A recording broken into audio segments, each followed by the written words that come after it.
You know, not everything's life and death. Sometimes there's just fun. And there's plenty of romantic fun to be had, not only in Angel's Fall, the TV movie based on the novel by Nora Roberts, but in all of her books. Love matters most. It's the most powerful emotion that we have. And I like writing books that celebrate that between two really interesting, strong people. Interesting and strong, a description that fits Nora Roberts herself. Thank you for writing so many books. They have taken me out of my life many times when I needed that, so thank you. She's one of the top-selling authors in the world, with more than 400 million books in print. I'll get it home, don't worry about that. And legions of devoted fans who can't seem to get enough of her independent heroines.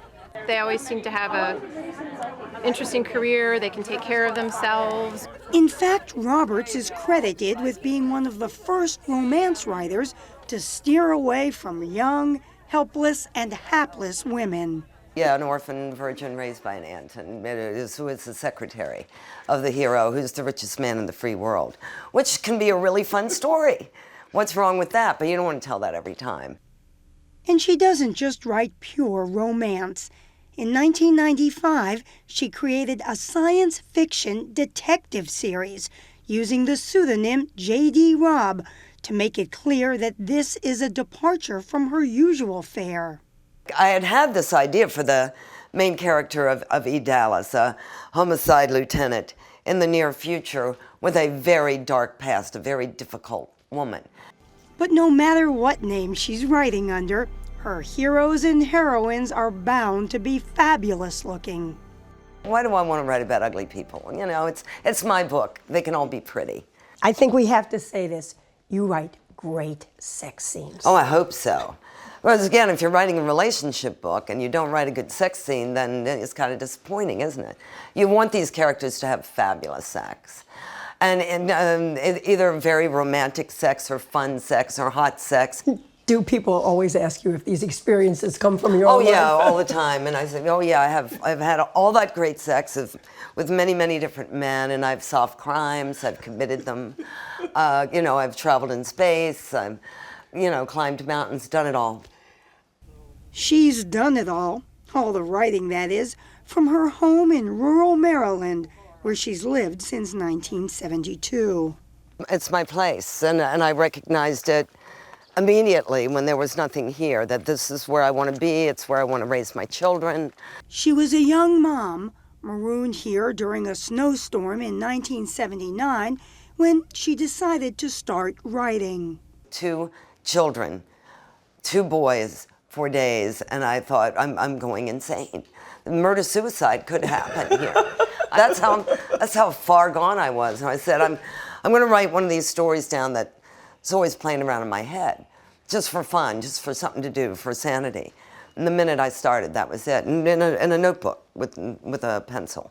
But publishers were not immediately impressed.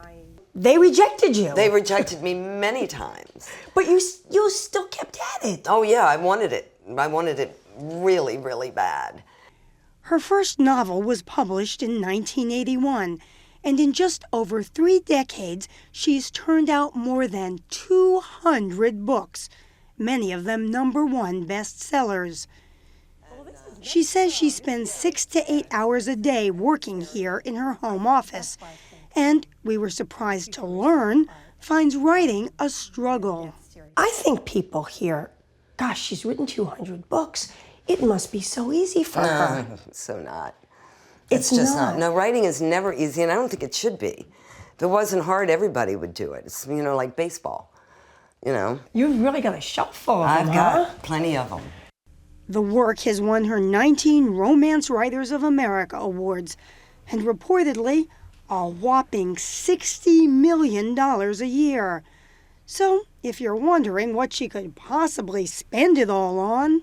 And I would see this building just falling apart. It just really broke my heart, and I kept thinking I could save that building. The building is an inn, built in the 1790s in the town of Boonesboro, Maryland, just a few miles from her home. It is now up and running after a multi-million-dollar renovation.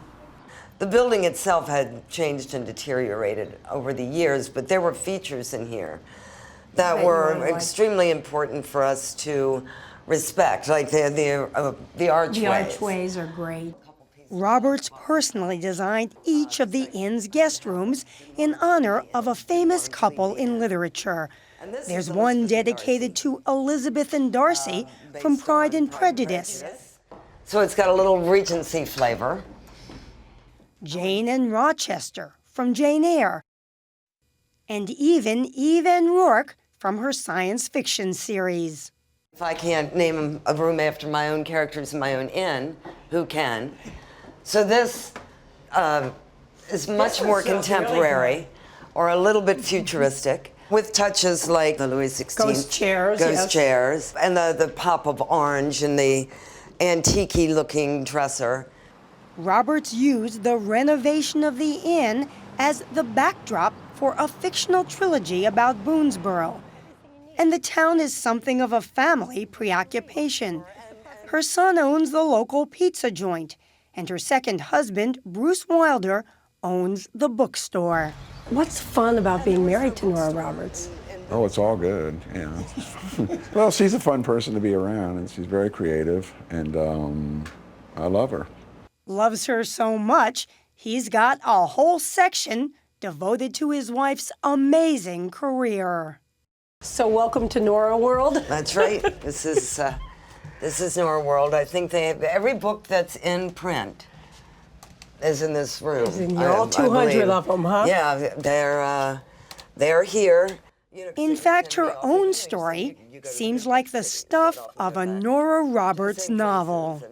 So kind of like one of your heroines, you've had a happily ever after life. Yeah, that's a pretty good deal. But at age 61, don't expect her to ride off into the sunset anytime soon. Why? What makes you work What would so I hard? do with all those stories? They'd be crowding in my head, driving me crazy. Let me out of there. What would I do with my day? So, get to work.